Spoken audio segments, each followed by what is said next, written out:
এই সমাবেশে আমরা চাই এই সরকার দ্রুত নির্বাচন দেওয়া হোক, সুষ্ঠু এবং সুন্দরভাবে নির্বাচন করার জন্য আজকের এই সমাবেশে আমি আশা করি এবং আশঙ্কা করি আজকের সমাবেশে যেন দ্রুত ডিসেম্বরের মধ্যে যেন একটা গ্রহণযোগ্য এবং নির্বাচন গ্রহণ করে।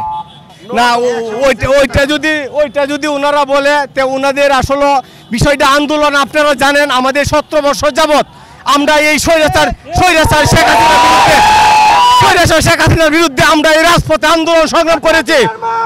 আপনারা তাও জানেন এই সরকারকে হটানোর জন্য আমরা এই সরকারকে হটানোর জন্য আমরা যে আন্দোলন সংগ্রাম করেছি।